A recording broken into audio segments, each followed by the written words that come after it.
Êtes-vous les protecteurs de ce monde? Notre planète est désormais condamnée à mort. Ah!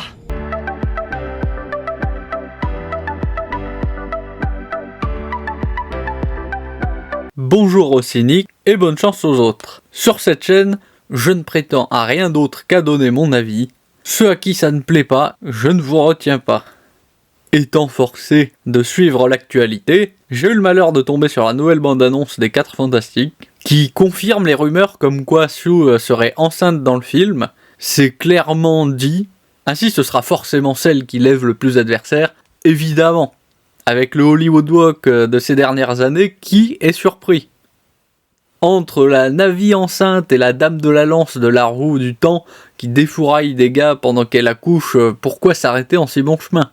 Ce qui, soit dit en passant, est hilarant, c'est qu'on va finir par croire que porter un enfant et accoucher, c'est une promenade de santé. Limite, c'est une cure de stéroïdes le machin. Cependant, attention. Pour une fois, ce sera peut-être justifié. Je vais pas spoiler. Vous irez en partie spoiler pour voir ce que j'entends par là. Je vous préviens, ce sera l'instant nerd.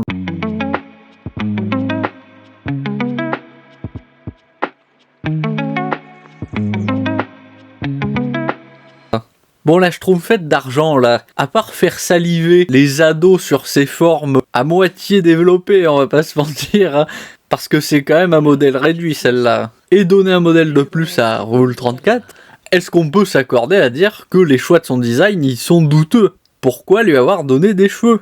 Le vrai et seul surfeur d'argent, c'est Norian Rad, il est chauve, et il est chauve pas uniquement parce que c'est un homme, c'était juste plus agréable visuellement, avec la teinte argentée. Là, on dirait qu'elle trimballe une choucroute sur la tête, c'est ridicule. Et comme j'adore balancer des tacles, je tiens à faire remarquer qu'il y a bien des femmes qui ont une alopécie. Là, c'était l'occasion d'être cohérent avec la logique intersectionnelle d'Hollywood et de représenter ces femmes qui n'ont plus de cheveux à cause de cette condition dont on ne peut pas dire qu'elles aient beaucoup d'occasions d'être vues au cinéma. Quand je dis que ce serait plus esthétique, est-ce que c'est objectif? Bien sûr que oui. Il suffit de regarder la bande-annonce du film Les 4 Fantastiques et le surfeur d'argent de 2007 pour le comprendre. Regardez ce qu'ils nous ont pris. Regardez la régression que l'on subit alors que la technologie a fait un bond stratosphérique en presque 20 ans. Et osez prétendre que c'est mieux maintenant.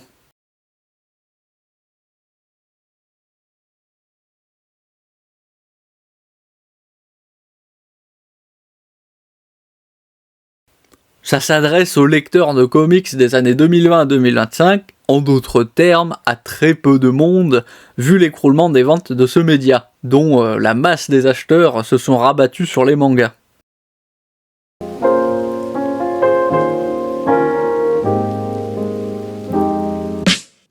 On a Pedro Pascal, dans le rôle de Pedro Pascal. Non mais sans déconner, soit il joue le gars dépressif, soit il joue le gars dépressif et narquois. Mais en plus, il a pas cette mâchoire carrée, ce visage allongé de Mr. Fantastic que pouvait avoir l'acteur des 2 films de 2005 et 2007. L'acteur sélectionné pour Johnny Storm, franchement, ça se voit qu'ils lui ont teint les cheveux. Ça ne lui va pas du tout. Surtout que c'est censé être l'homme à femme de la bande. Dans ce cas-là, il n'a ni la gueule de l'emploi, ni le charisme pour être crédible. Je sais pas ce que ça vaut, mais j'ai aussi entendu des rumeurs, comme quoi on n'aurait pas le Johnny Storm des comics. Ce serait l'espèce de fanfaron qui cache ses fragilités grâce à ça. Ce qu'est un peu Johnny Storm dans les comics.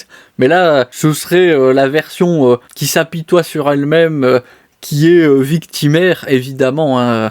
On est en 2025, qui ne chiale pas sur ses malheurs.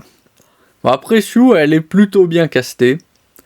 Là, je suis plutôt satisfait puisque Vanessa Kirby, elle a un minimum le physique de l'emploi, tout en n'étant pas un pot de fleurs côté acting. N'est-ce pas, Gal Gadot? Kal-El, no! Max Lord! You're putting yourself and everyone else in grave danger! I need you to give me the stone! What happened to it? La chose, elle a une esthétique très proche du coup de crayon de Kirby, qui me plaît bien. Avec ces grosses arcades là, bien prononcées, avoir retenu cette esthétique proche de l'original, c'est un bon point. La fidélité à la vision du créateur de la franchise, c'est toujours bienvenu.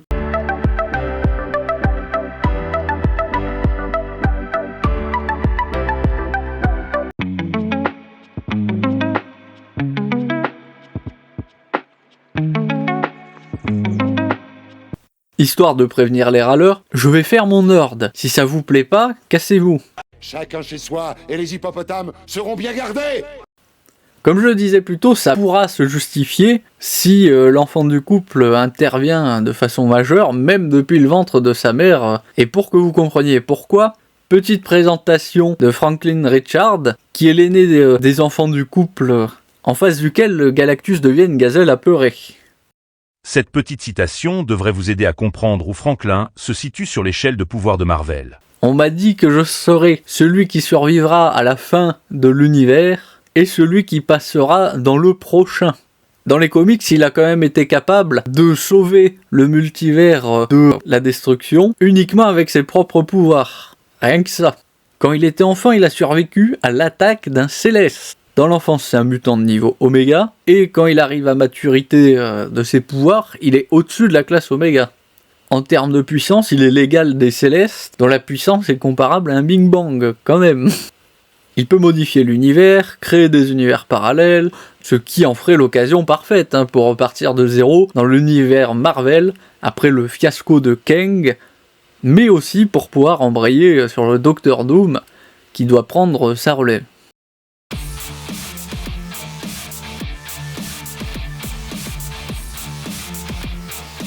Globalement, pour l'instant, à part le changement de sexe du surfeur qui est ridicule et une preuve que le wokisme a encore de beaux jours devant lui, la bande-annonce a quelques points positifs en nous montrant enfin des personnages dont les niveaux de pouvoir sont véritablement cosmiques, ce qui serait l'occasion de s'amuser avec des visuels encore jamais vus. Enfin, si théoriquement les personnages présents permettent beaucoup de liberté créative, on est chez Marvel de 2025, on sait qu'il faut pas s'attendre à grand chose.